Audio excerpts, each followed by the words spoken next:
The glass slipped, just enough for the sharp clink of ice against crystal to cut through the music, chatter, and hollow laughter that filled the hotel ballroom. My fingers tightened around my drink as I watched Claire, my wife, tilt her head back in laughter at something her boss whispered in her ear.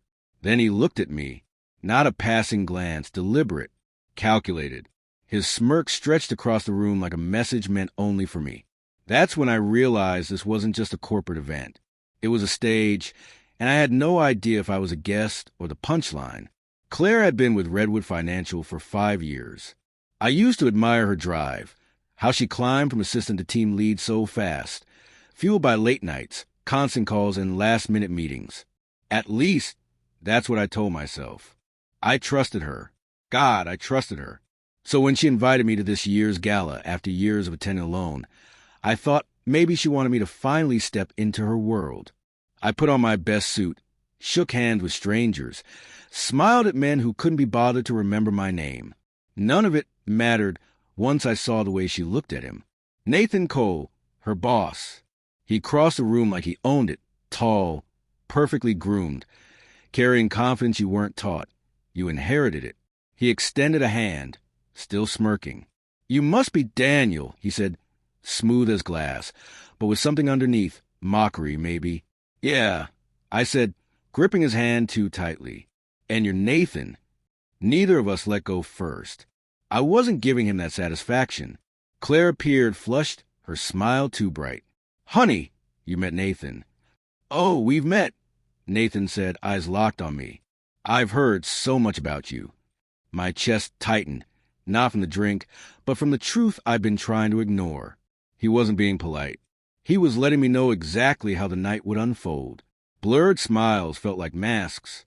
Champagne I didn't taste. Conversations I couldn't remember. Every time they stood too close, every time her hand brushed his arm, it burned. Invisible to strangers, obvious to a husband. When the speeches ended and people drifted to the dance floor, Nathan came at me again. He handed Claire a drink and said casually, "You've got a hell of a wife. She keeps this company standing. Don't know what we'd do without her." I forced a tight smile. "Yeah, I know how hard she works." His grin deepened, deliberate. "Oh, trust me, I know." It wasn't the words. It was how he said them. The double meaning unmistakable. Claire froze. Her eyes flicked from mine to him and back. Guilt cracked across her face like lightning. I said nothing. Not there, not with everyone watching. I swallowed it and played my part, every second twisting the knife deeper. We drove home in silence, city lights blurring past the windows. My grip on the wheel hurt. Claire shifted, restless, knowing the storm was near. "You were quiet tonight," she said. I kept my eyes on the road. "Was I Daniel?" "Don't." My voice came sharper than I intended, but I didn't retract it. "Don't you dare. You think I didn't see it. The way he looked at you, the way you let him." She flinched. "It's not what you think." I laughed, bitter and hollow. That's exactly what guilty people say. We didn't speak again until I parked in the driveway. She didn't get out, just sat there, tears gathering. "Please," she whispered, "don't ruin this. He's just my boss." I turned toward her, anger cooling into something heavier. "No, Claire, he's not just your boss.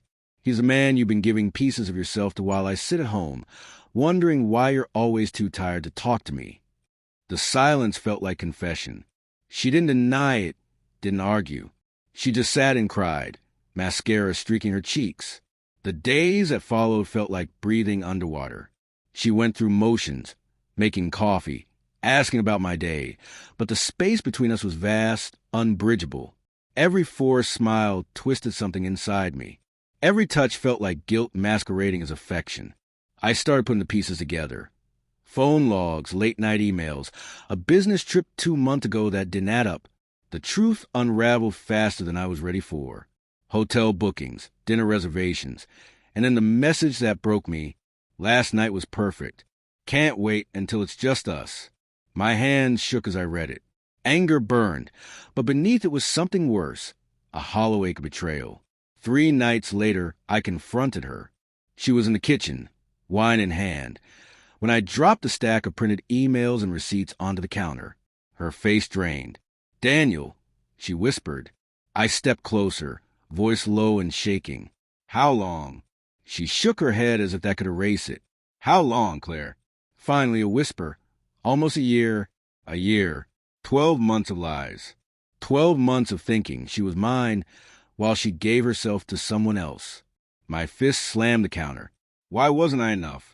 Did you get tired of me?" Tears streaked her face. "It wasn't like that.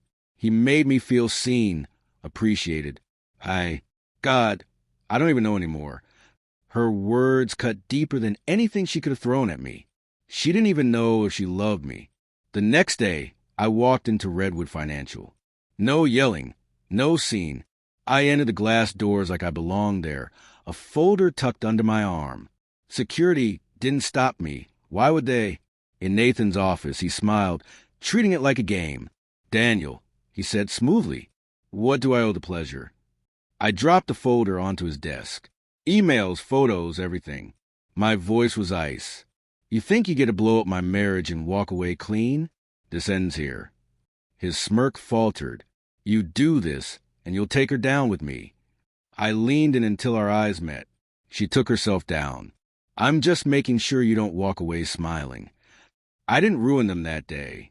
I let him sweat. I let Claire beg and plead, trying to piece together the ruin she'd made. But some things can't be rebuilt. A month later, I filed for divorce. I left the house she loved. Took what mattered, myself, my self-respect, the quiet knowledge she would never again see me as a man she could deceive. Nathan didn't survive either. Redwood's board learned everything fast. Scandals ruined businesses. His corner office was empty within weeks. Sometimes, late at night, I hear her voice begging me to stay. I wonder if I should have forgiven her, fought for what we had. But then I remember the gala, the smirk, the whisper, the way she looked at him like I wasn't even there, and I know I made the right choice. I walked away with my pride intact. They were left with nothing but ashes.